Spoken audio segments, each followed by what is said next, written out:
ভৌতিক অভিযানে আজ আপনার জন্য ষষ্ঠীপদ চট্টোপাধ্যায়ের লেখা ১০০টি ভূতের গল্প বইটি থেকে আজকের নিবেদন আতঙ্কের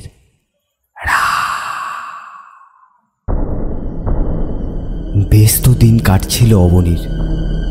কি এমন হলো যে সে আর রাতে একা ঘুমোতে পারে না? কে ডাকে তাকে বারবার?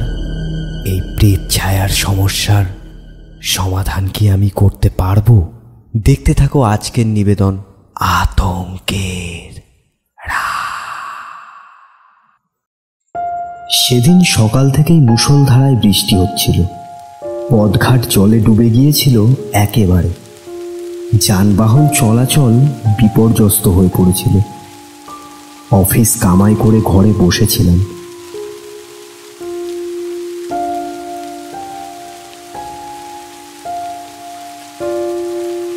হঠাৎ সন্ধ্যেবেলা অবনী এসে হাজির। ওর চুল উস্কো খুস্কো, চোখ দুটো লাল, কতদিন দাড়ি কামায়নি। বললাম, কি ব্যাপার রে তোর? অবনী একটি কথাও না বলে আমার ঘরে ঢুকে সোফায় গা এলিয়ে চুপচাপ বসে রইল। অবনী আমার বন্ধু। ও একজন প্রেস ফটোগ্রাফার। বিভিন্ন কাগজে ওর তোলা ফটো ছাপা হয়। খুব স্মার্ট ও সুদর্শন যুবক। ত্রিবেণীতে গঙ্গার ধারে ওদের বাড়ি, সেখানেই থাকে এবং ডেলি প্যাসেঞ্জারি করে। অবনীর ওই রকম চেহারা দেখে বললাম, তোর কি হয়েছে অবনী? এ কি চেহারা তোর? অবনী তার করুণ চোখ দুটি তুলে আমার দিকে তাকিয়ে বলল, আমি বোধহয় আর বেশি দিন বাঁচব না রে। কেন হঠাৎ এইরকম মনে হওয়ার মানেটা কি? অবনী বলল, তুই ভূতে বিশ্বাস করিস? না, তবে ভূতের নামে ভয় পাই, কিন্তু চাক্ষুষ দেখিনি বলে বিশ্বাস করি না। বাড়িতে আমি একদমই টিকতে পারছি না। আজ কিছুদিন হলো আমার ঘরে অদ্ভুত সব কাণ্ড ঘটছে। আমার এত ভয় করছে যে মনে হচ্ছে আমি আত্মহত্যা করি। ওর কথায় আমি শিউরে উঠলাম। বললাম, ছি অবনী, ও কথা মুখে আনতে নেই। কাপুরুষের মতো আত্মহত্যা করতে যাবি কেন? অবনী হঠাৎ বলল, আচ্ছা আমি পাগল হয়ে যাইনি তো? আমি বললাম, মনে হচ্ছে তাই হয়েছিস। যাক, তোর ভাই কি করছে এখন? সে মাস 2 হলো দুর্গাপুরে চাকরি পেয়ে চলে গেছে। তুই তাহলে বাড়িতে একা? হ্যাঁ, কিন্তু বিশ্বাস কর, আজ কিছুদিন হলো বাড়িতে আমি কিছুতেই থাকতে পারছি না। আমার বড় ভয় করছে। ওখানে আমি প্রতি রাতে আরো একজনের অস্তিত্ব অনুভব করছি। কে সে, কিছু কি জানতে পেরেছিস? তা জানি না, তবে সে যে অশরীরী তা বুঝতে পারছি।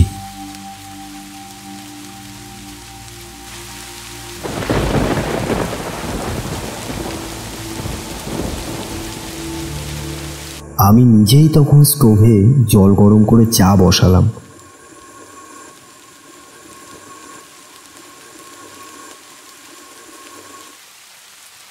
তারপর দু বন্ধুতে চা খেয়ে একটু আয়েশ করে গুছিয়ে বসলাম। অবনী বলল, আমি ভাবছি কিছুদিন তোর এখানে থাকবো। তোর কোনো অসুবিধা হবে না তো? না না, অসুবিধা হবে কেন? তবে আমার মনে হয় কি, তোর আমার কাছে থাকার চেয়ে আমারই বরং তোর ওখানে থাকাটা ভালো হবে। খবরদার খবরদার, ওখানে কোনো মানুষ থাকতে পারে না। তুইও পারবি না। আমার মতো তুইও তাহলে পাগল হয়ে যাবি। আমি ভাবছি ও বাড়িটা বিক্রি করে অন্য কোথাও চলে যাব। তোর ভাই আপত্তি করবে না? বোধহয় না। ওকে সব কথা জানিয়ে চিঠি দিয়েছি। সামনের মাসে সোজা তোর এখানে চলে আসবে। তারপর এখানে বসে আলোচনার পর যা হয় একটা ঠিক করা যাবে।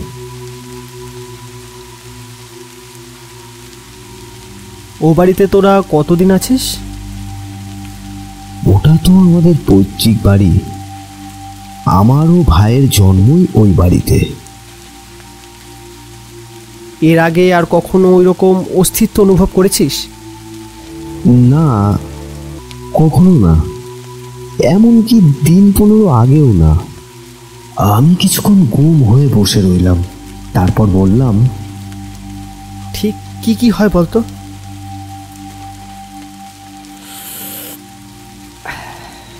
তুই যখন নিজেই যেতে চাইছিস তখন আমার মনে হয় আমার কথা শোনার থেকে তোর নিজের চোখে দেখা বা অনুভব করাই ভালো। কেননা আমার সব কথা তুই বিশ্বাস করবি কিনা তা তো জানি না, তবে তুই গেলে আমি খুব খুশি হব। কেননা আমিও দেখতে চাই ও ঘরে আরও একজনের উপস্থিতি সত্ত্বেও ওইসব ঘটে কিনা। যদি যাস তো এখনই চল, লাস্ট ট্রেনটা তাহলে পেয়ে যাব।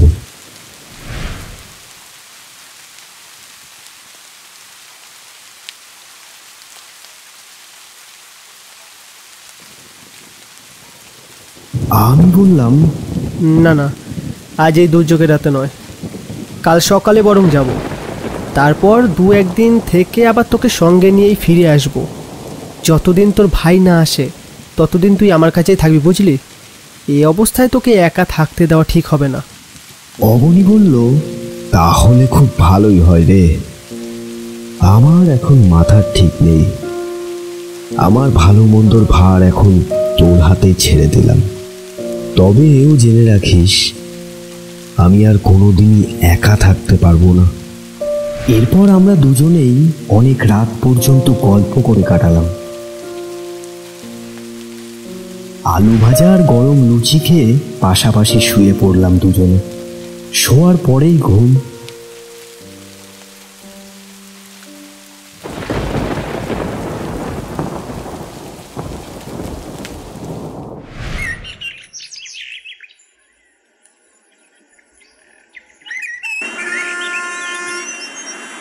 ঘুম যখন ভাঙল তখন বেশ সকাল হয়ে গেছে।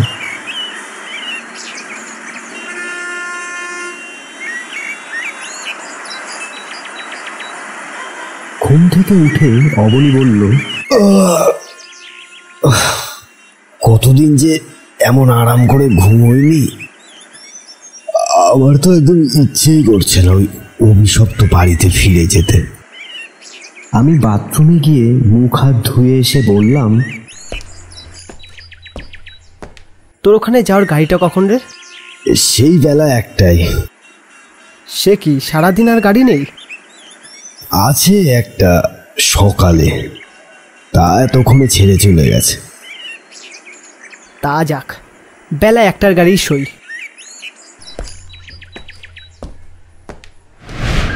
দুপুরে খেয়ে দিয়ে দুজনে হাওড়া স্টেশনে এলাম।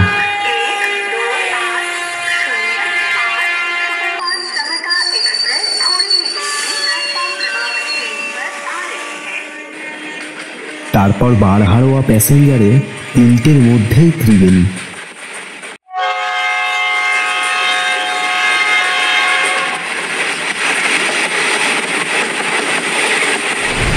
সেখান থেকে রিকশায় চেপে গঙ্গার ধারে ওদের বাড়িতে। ছোট্ট দোতলা বাড়ি। অবনীর সঙ্গে আমাকে আসতে দেখে আশপাশের লোকেরা এবং দোকানদাররা চাপা গলায় কি যেন ফিসফিস করে বলা বলি করতে লাগলো। আমি তখনকার মতন আর চোখে সবকিছু দেখে নিলাম।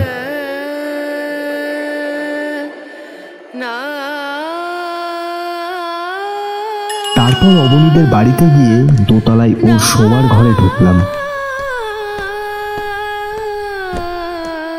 ওর ল্যাবরেটরি নিচে, এক পাশে খোলা ছাদ। ওর ঘরের ভেতর থেকে গঙ্গা দেখা যায়, ছাদ থেকে শ্মশান। অবনীর বাড়িতে গিয়ে হাত মুখ ধুয়ে চা পর্ব শেষ করলাম। তারপর বললাম, অবনী, আমি একবার আধ ঘন্টার জন্য বাইরে যাচ্ছি, তুই একা থাকতে পারবি তো? অবনী বলল, তা পারবো, এখন দিনের বেলা তো কোনো ভয় নেই, যা কিছু উপদ্রব রাত্রে। তুই কিন্তু বেশি দেরি করিস না। না রে বাবা না, তোকে একা রেখে আমি কখনো বেশিক্ষণ বাইরে থাকতে পারি? অবনীর বাড়ি থেকে বেরিয়ে সেই দোকানগুলোর কাছে এলাম, যেখানে একটু আগেই ওকে দেখে সকলে ফিস ফিস করে কী সব বলা বলি করছিল। আমি তাদের কাছে গিয়ে বললাম, আচ্ছা, আপনারা তো অবনীকে চেনেন, আমার বন্ধু হয়। একটু আগে আপনারা ওকে দেখে কী সব যেন ফিস ফিস করে বলছিলেন, সেই জন্যই আমি আপনাদের কাছে এসেছি। কি ব্যাপার বলুন তো? আপনারা কি ওর মধ্যে কোনো ভাবান্তর লক্ষ্য করছেন? আমি কিন্তু ওকে সম্পূর্ণ অপ্রকৃতিস্থ মনে করছি। দোকানের লোকেরা বলল, হ্যাঁ, আমরা ওরা এরকম হয়ে যেতে দেখেছি। এবং আশ্চর্যের ব্যাপার কি জানেন, ও পীড়ায় রাতেই চিৎকার করে অজ্ঞান হয়ে যায়। এমন সময় ওদের ভেতর থেকে একজন যুবক এগিয়ে এসে বলল, দাদা, আমি এক রাতের একটা ঘটনার কথা বলবো, শুনলে আপনি অবাক হয়ে যাবেন। ভাববেন আমি মিথ্যা বলছি। আমার কথা এখানে কেউ বিশ্বাস করে না, শুধু হাসে। ওরা মনে করে আমি বোধহয় বানিয়ে বলছি। বেশ, তো শুনি না কি ব্যাপার। শুনুন তবে। সেদিন রাতে অবনীদা যখন চিৎকার করে অজ্ঞান হয়ে যায়, তখন আমি এবং পাশের বাড়ির বিষ্ণুদা ছুটে যায়। কিন্তু গিয়ে যা দেখলাম, তাতে গায়ে কাঁটা দিয়ে উঠল। অবনীদা নিচের দরজা খিল দিয়ে ওপরের দরজা বন্ধ করে শোয়। সেদিন অবনীদার চিৎকার শুনে আমি ও বিষ্ণুদা ছুটতে গিয়ে দরজা ধাক্কাধাক্কি করতে থাকি। বেশ কিছুক্ষণ ধাক্কাধাক্কি দেওয়ার পর দেখলাম দরজাটা কে যেন খুলে দিল। আমরা তত্তর করে সিঁড়ি বেয়ে উপরে উঠে গিয়ে ওপরের দরজা ধাক্কা দিলাম। অবনীদার কোনো সাড়া নেই। তারপর হঠাৎ যেন জাদুমন্ত্র বলে ওপরের ঘরের দরজা খুলে গেল। আমরা ভেতরে ঢুকতে দেখলাম অবনীদা অজ্ঞান হয়ে পড়ে আছে। এখন আমার প্রশ্ন হচ্ছে যে, এই যে বাড়িতে অবনীদা একা থাকে, সে বাড়ি তো বন্ধ, অথচ আমার বা বিষ্ণুদার এই কথা এখানে কেউই বিশ্বাস করতে চায় না। আমি বললাম, দেখুন, আপনার কথা কেউ বিশ্বাস করুক বা না করুক, আমি করছি। তাই বলছি, আজ রাত্রে আপনাদের ভেতর থেকে একজনও যদি কেউ আমাদের কাছে থাকেন, তাহলে খুব ভালো হয়। ও বাড়িতে রাত্রিবাস কিছুতেই করতেছি নে। বলা যায়, যদি সত্যি ভৌতিক ব্যাপার কিছু হয়, তাহলে কার কোপ কার ঘাড়ে চাপে। তবে হ্যাঁ, যদি সেরম ভয়াবহ কিছু দেখেন, তাহলে চেঁচিয়ে ডাকবেন আমাদের। আমরা একজন নয়, সবাই ছুটে যাব। আর পারেন যদি দরজাটা খুলে রাখবে। আমি আচ্ছা বলে সেখান থেকে চলে এলাম। আমি যখন ফিরে এলাম, তখন দেখি অবনী ছাদের আলসের ধারে চুপচাপ দাঁড়িয়ে আছে। আমি এসে বললাম, কিরে, একা থাকতে ভয় করেনি তো? অবনী ঘাড় নেড়ে বলল, না, তবে মনে খুব একটা সাহসও পাচ্ছিলাম না, তাই বন্ধ ঘরে না থেকে ছাদে এসে দাঁড়িয়ে আছি। বেশ করেছিস। এখন চল দেখি গঙ্গার ধার থেকে একটু বেরিয়ে আসি। কোথাও নয়, ওই দেখ আকাশে কিরকম মেঘ করেছে, এই নামলো বলে। তাহলে চল, ঘরে বসে রাতের খাবারটাই তৈরি করা যাক। কি খাবি বল? স্রেফ ডিমের ঝোল আর গরম ভাত। আমরা দুজনে ঘরে ঢুকে স্টোভ ধরিয়ে ভাত বসালাম। সন্ধে উত্তীর্ণ হয়ে রাত্রি হলো। ভাত হয়ে গেলে ডিম সেদ্ধ বসাচ্ছি, এমন সময় শুরু হলো প্রবল বর্ষণ। সে কি প্রচণ্ড বৃষ্টি! গতকালকে রেকর্ড বৃষ্টিকেও যেন হার মানায়। এরই মধ্যে আমি জিজ্ঞেস করলাম, অন্যদিন কি এমন সময় উৎপাত আরম্ভ হয়? কোনো ঠিক নেই, কখনো সন্ধ্যের পর থেকে হয়, কখনো আবার মাঝরাতে। অবশ্য তুই থাকার জন্য যদি না হয়, তাহলে আলাদা কথা। আমি নিজের মনেই নানা রকম কল্পনা করতে লাগলাম, এখানে কি ঘটে না ঘটে তাই নিয়ে। অবনী এখনো পর্যন্ত আমাকে কিছুই বলেনি। রাত তখন 10টা। এ পর্যন্ত সময়টা বেশ ভালোই কাটল। আমি আর অবনী একই বিছানায় দুজনে পাশাপাশি শুলাম। শুয়ে গল্প করছি, এমন সময় হঠাৎ লোডশেডিং হয়ে গেল। আর সঙ্গে সঙ্গে অবনী আমার কাছে ঘেঁষে এসে বলল, এইবার সে আসবে। কে? ঠিক আসবে, ওই তো সে, ওই দেখ। আমি শুয়ে শুয়ে জানলার দিকে তাকালাম। দেখলাম জানলার ঘষা কাচে ফ্রক পরা 14-15 বছরের একটি কিশোরী মেয়ে এলো চুলে ঠেস দিয়ে দাঁড়িয়ে আছে। আমি কঠিন গলায় বললাম, কে কে তুমি? মেয়েটি নিরুত্তর। এমন সময় ফোঁস করে দেশলাই জ্বালার শব্দ হল। তারপরই দেখা গেল টেবিলের বাতিটা জ্বলছে। এ ঘরে আমি আর অবনী ছাড়া আর তো কেউ নেই। তাহলে কে জ্বাললো বাতিটা? কে কে সেই অশরীরী? ততক্ষণে ছায়ামূর্তি মিলিয়ে গেছে। আমরা দুজনেই ভয়ে কাঠ।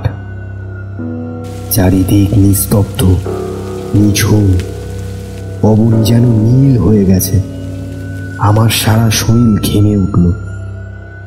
এমন সময় দেখতে পেলাম একটা হাত সেই বাতিটা তুলে নিয়ে দরজার কাছ পর্যন্ত গেল। তারপর কোমল গলায় একটি ডাক শোনা গেল, এদিকে এসো। আমি অবনীকে বললাম, আয় তো, কোথায় নিয়ে যায় দেখি। না না, খেয়ে পেয়েছিস? ও আমায় রোজ রাতে এইভাবেই ডাকে। আমি চাই না, আমার বড় ভয় করছে। ভয় কি? আচ্ছা তুই একা নয়, আমি তো আছি সঙ্গে, আয় না। আমি প্রায় জোর করেই ওর হাত ধরে টেনে তুললাম। তারপর টর্চটা নিয়ে দরজার দিকে এগোলাম। দরজার খিল আপনা থেকেই খুলে দরজাটা 2 হাত হয়ে গেল। আলো আমাদের পথ দেখিয়ে চলল।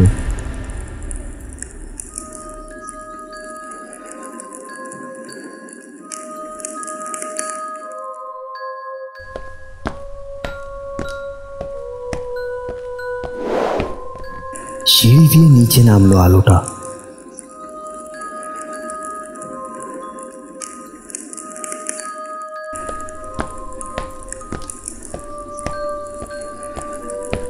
তারপর নিচের ঘরের দরজার কাছে গেল। যে ঘরে অবনীর ল্যাবরেটরি, সেই ঘরের কাছে গিয়ে থামলো আলোটা। আমরা দুজনেই ঘরে ঢুকলাম। বাতিটা টেবিলের উপর রেখে হাতটা অদৃশ্য হয়ে গেল। আর কারো অস্তিত্বই রইল না সেখানে। আমি বললাম, কি হলো? কথা বলো, কথা বলছো না কেন? বলো তুমি কে? অবনী যেন পাথর। আমারও হাত পা অবশ হয়ে আসছে। এমন সময় শুনতে পেলাম সেই কিশোরীর কণ্ঠস্বর, আমাকে কেন এখানে নিয়ে এসেছো? আমাকে মুক্তি দাও, আমাকে বন্দি করে রেখো না, তোমাদের দুটি পায়ে পড়ি। আমি ভয়ে ভয়ে বললাম, তুমি কোথায় আর কে তোমাকে বন্দি করে রেখেছে? আমাকে দেখতে পারছো না? এই তো আমি এখানে। কণ্ঠস্বর শুনে ঘরের কোণের দিকে তাকিয়ে দেখলাম সেই কিশোরীর জ্যোৎস্নার মতো হালকা শরীর অন্ধকারে ফুটে উঠল। কি করুণ তার মুখ। সে একটু একটু করে তার ছায়া শরীর নিয়ে অবনীর টেবিলের দিকে এগিয়ে গেল। তারপর ড্রয়ার টেনে একটা খাম বের করে টেবিলের উপর রাখলো। দেখেই আবার মিলিয়ে গেল অন্ধকারে। আমি টেবিলের কাছে এগিয়ে গিয়ে খামটা খুলতেই তার ভেতরে এই কিশোরীর একটি ফুল সাইজের ফটো দেখতে পেলাম। ফটোর দিকে তাকিয়ে আছি, হঠাৎ দেখলাম ফটোর ছবির মুখটা কিরকম যেন বিকৃত হয়ে যাচ্ছে। ঠোঁট দুটো কাঁপছে, চোখ দুটো ঠিকরে বেরিয়ে আসছে। উফ, কি বিভৎস দৃশ্য! আরো দেখলাম ছবির গলার উপর একটা মোটা শক্ত দড়ির দাগ ফুটে উঠছে ক্রমশ। এক সময় ফটোর ভেতর থেকে মেয়েটি চিৎকার করে বলে উঠল, এখনো হা করে দাঁড়িয়ে দেখছো কি? আমার কষ্ট হচ্ছে না বুঝি? আমি যে আর সহ্য করতে পারছি না। তোমরা এখনই এটাকে নষ্ট করে দাও, ছিঁড়ে কুটি কুটি করে আগুনে পুড়িয়ে দাও। আমি বললাম, তাহলে কি তোমার মুক্তি হবে? হ্যাঁ, চিরতরে মুক্তি পাবো। আমি যে আমার অস্তিত্ব পৃথিবীতে কোথাও এতটুকুও রেখে যেতে চাই না। কিন্তু কেন চাও না? সে তোমাদের জানবার দরকার নেই। শুধু জেনে রেখো, যাদের ওপর অভিমান করে আমি আত্মহত্যা করেছি তাদের দেয়ালের ছবি হয়ে আমি কিছুতেই থাকতে পারবো। আমি সঙ্গে সঙ্গে ছবিটা ছিঁড়ে দেশলাই জেলে পুড়িয়ে ফেললাম। অবনীকে বললাম, এই ফটোটা কি তোর তোলা? হ্যাঁ, বছর দুয়েক আগে তোলা। চুচুড়ার হরিবাবুর মেয়ের ছবি ওটা। ওর জন্মদিনে তুলেছিলাম। কিছুদিন আগে হরিবাবু কাঁদতে কাঁদতে এসে আমার হাত দুটি ধরে মেয়ের ছবিটি চাইলেন। জানালেন গত মাসে সামান্য একটু ভুল বোঝাবুঝির ব্যাপার নিয়ে মেয়েটিকে তিনি এবং তার স্ত্রী খুব বকাবকি করেন। তারপরেই বিপর্যয়। মেয়েটি হঠাৎ গলায় দড়ি দিয়ে আত্মহত্যা করে। বছর দুই আগে ছবিটা আমি তুলেছিলাম ঠিকই, তবে ছবি তোলার পর থেকে হরিবাবু টাকা দেওয়ার ভয়ে আমার সঙ্গে আর দেখা করেননি। আমিও ফটোর নেগেটিভ ওয়াশ করে রেখে দিয়েছিলাম। এখন মেয়ের স্মৃতি রক্ষা করবার জন্য হরিবাবু ডাবল চার্জ দিয়ে ছবিটা নিতে এসেছেন। সম্পূর্ণ টাকাও দিয়ে গেছেন। কিন্তু মুশকিল হলো, হরিবাবুর কাছ থেকে টাকা নিয়ে নেগেটিভটা কোথাও খুঁজে পাচ্ছিলাম না। অবশেষে অনেক খোঁজাখুঁজির পর নেগেটিভটা পেলাম। কিন্তু নেগেটিভ থেকে এই ফটো তৈরি করতে গিয়েই যত বিপত্তি। বারবার নেগেটিভের ভেতর থেকে, ফটোর ভেতর থেকে মেয়েটি আমায় শাসাতে থাকে, ভয় দেখায়। সেজন্য নিচের ঘরে ঢোকাই আজকাল আমি বন্ধ করে দিয়েছিলাম। সেই নেগেটিভটা আছে? হ্যাঁ, দেখি। অবনী নেগেটিভটা আমার হাতে দিতেই আমি সেটাকে জ্বালিয়ে ফেললাম। তারপর ধীরে ধীরে টর্চের আলোয় পথ দেখে দরজা বন্ধ করে ওপরে এলাম। সারা রাত ঘুম এলো না। শুয়ে শুয়ে অনেক গল্প করলাম দুজনে। বৃষ্টির বেগও কমল। ভোরবেলা চা করে খেলাম। ভোরের আগে কারেন্টও এসে গেল। অবনীকে বললাম, আজ একবার সময় মতো হরিবাবুকে টাকাটা তুই ফেরত দিয়ে আসবি, কেমন? বলবি নেগেটিভটা হারিয়ে গেছে। নিশ্চয়ই। এরপরও অবনীর বাড়িতে আমি দিন 10 ছিলাম, কিন্তু না, সে রাত্রির পর থেকে আর কোনো উপদ্রবী ও বাড়িতে হয়নি, এখনো না।